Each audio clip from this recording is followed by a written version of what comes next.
Shalom dan selamat pagi bagi kita semua. Renungan kita pada pagi hari ini masih membahas seri Lebih Baik Mati bagian yang ke-14 dengan judul Kisah John Huss bagian yang ketiga. Nah, kemarin kita sudah mendengarkan kisah dari John Huss di mana dia menulis beberapa surat di dalam penjara. Dan kali ini Huss dibawa kembali ke hadapan konsili. Nah, mahkamah kali ini dihadiri oleh kaisar, para pangeran kerajaan, deputi kerajaan, kardinal, uskup-uskup, imam-imam, dan banyak orang yang datang sebagai penonton kejadian hari itu. Dari seluruh dunia kekristenan telah berkumpul untuk menyaksikan korban besar yang pertama ini yang telah lama memperjuangkan kebebasan hati nurani. Setelah Huss dipanggil untuk mendengarkan keputusan terakhir, Huss menyatakan penolakannya untuk menyangkal keyakinannya. Akhirnya keputusan diumumkan. Upacara penurunan pangkat dimulai. Apa yang dilakukan para uskup? Para uskup mengganti pakaiannya, pakaian Huss, dan memakaikan pakaian keimamatan.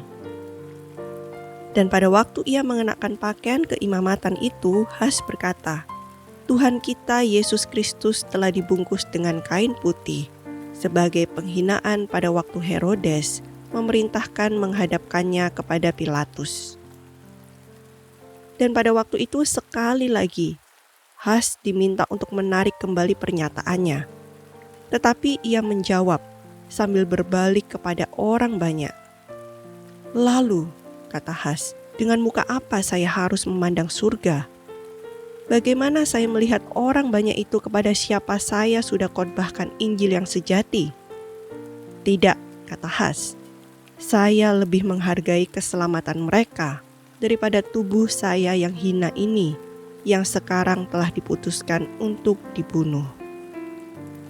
Akhirnya pakaian keimamatan yang tadi dipakaikan kepada Huss ditanggalkan satu persatu. Dan setiap uskup mengatakan kata-kata kutukan, sementara mereka melakukan tugasnya dalam upacara penurunan pangkat itu. Akhirnya, para uskup mengenakan di atas kepala Huss sebuah topi atau semacam topi yang dipakai oleh uskup dalam upacara yang berbentuk piramida dan terbuat dari kertas. Dan di kertas itu dilukiskan gambar-gambar setan dengan kata-kata kepala bidat. Dan itu dituliskan dengan mencolok di bagian depan. Sekarang mari kita lihat apa reaksi Huss. Nah, Huss berkata, sangat senang akan saya pakai mahkota yang memalukan ini demi Engkau, oh Yesus, yang telah mengenakan mahkota duri untukku. Setelah itu, para pejabat tinggi gereja berkata, sekarang kami serahkan jiwamu kepada setan. Lalu kata John Huss dengan menengadahkan ke langit, dan saya menyerahkan rohku ke dalam tanganmu, oh Tuhan Yesus, oleh karena telah menebus aku. Dan sekarang John Huss diserahkan kepada pejabat-pejabat pemerintah dan dibawa ke tempat pelaksanaan hukuman mati. Suatu arak-arakan besar mengikuti dia. Ratusan orang bersenjata, para imam dan para uskup dengan berpakaian yang mahal-mahal, dan penduduk kota Konstans, mereka semua mengikuti arak-arakan tersebut. Nah, sekarang pelaksanaan hukuman mati akan segera dilakukan. Pada waktu itu Huss diikat ke tiang gantungan, dan semuanya sudah siap untuk menyalakan api.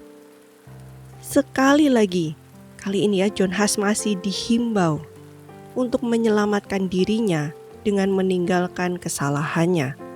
Tapi apa kata John Huss? John Huss berkata, kesalahan apa yang harus saya tinggalkan? Saya tahu saya tidak bersalah.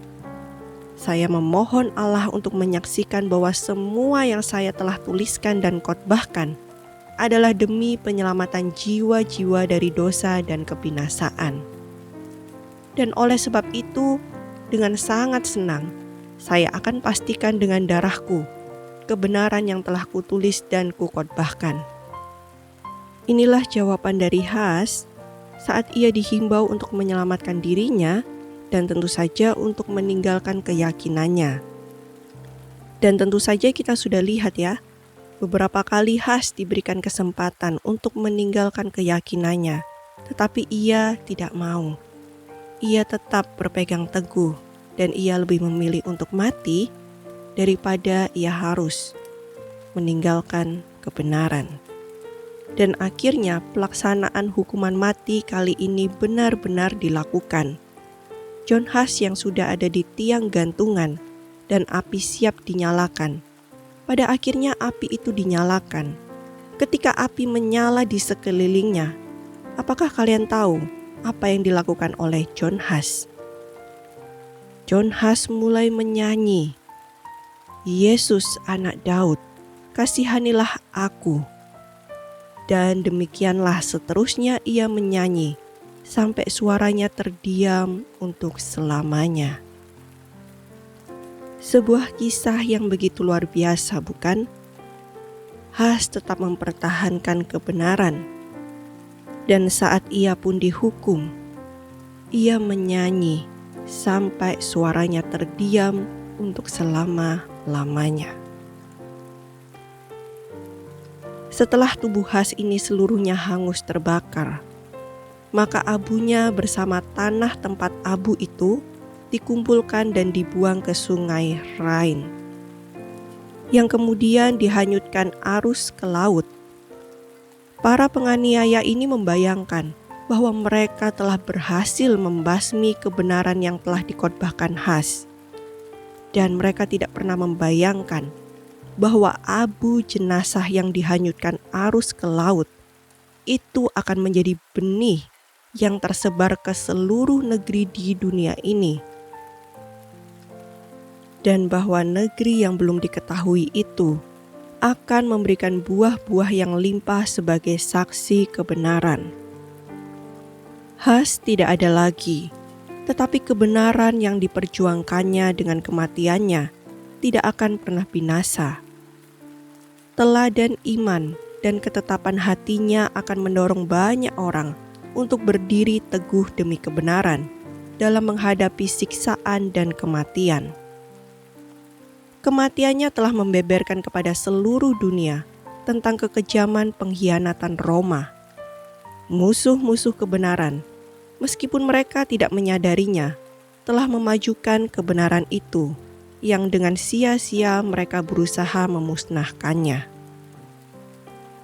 Inilah akhir dari kisah John Huss. Dan pelajaran yang kita bisa ambil dari kisah John Huss bagian yang ketiga ini adalah: yang pertama, John Huss tetap setia sampai akhir untuk mempertahankan kebenaran.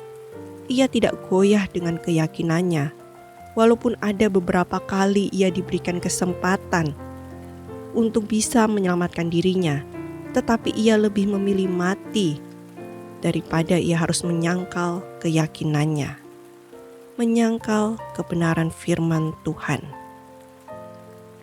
Pelajaran yang kedua, di tengah-tengah api yang menyala yang membakar tubuhnya, ia tidak mengeluh, tetapi ia menyanyi.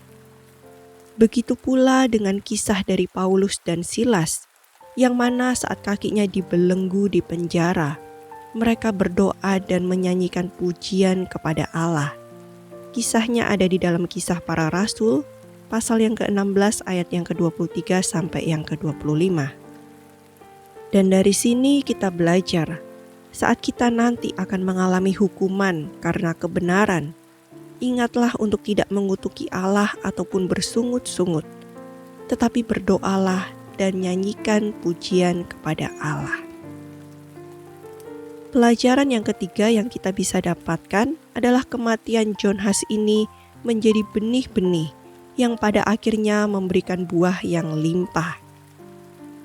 Itulah sebabnya darah martir atau orang yang mati karena kebenaran tidak akan pernah sia-sia, tetapi akan membuahkan hasil dan menjadi teladan bagi kita semua untuk tetap memegang kebenaran sampai akhir, apapun yang terjadi.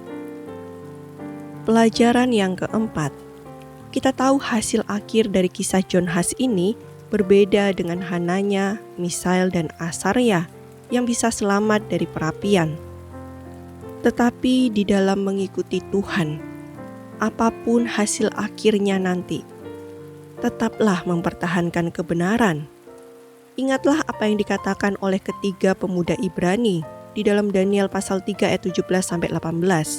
Jika Allah kami yang kami puja sanggup melepaskan kami, maka Ia akan melepaskan kami dari perapian yang menyala-nyala itu dan dari dalam tanganmu ya Raja.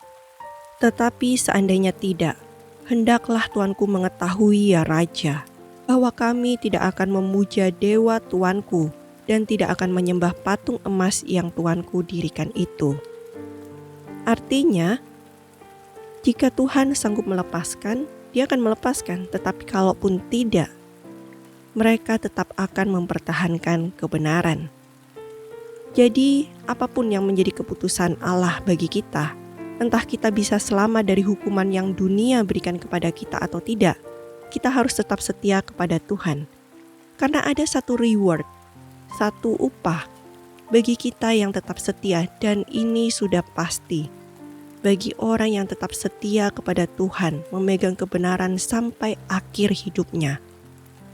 Percayalah, ada upah yang begitu indah yang Tuhan sediakan bagi kita, yaitu hidup yang kekal. Inilah renungan kita pada hari ini, dan inilah pelajaran-pelajaran yang bisa kita dapat dari kisah John Huss, khususnya pada bagian yang ketiga.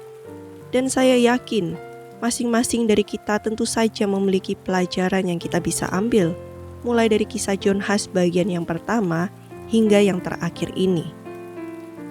Kiranya kisah John Huss ini boleh menginspirasi kita, boleh menguatkan kita, menjadi teladan bagi kita untuk tetap setia sampai akhir dan tidak menyangkal Tuhan apapun risikonya. Selamat pagi, selamat beraktivitas, dan Tuhan memberkati kita semua. Amin.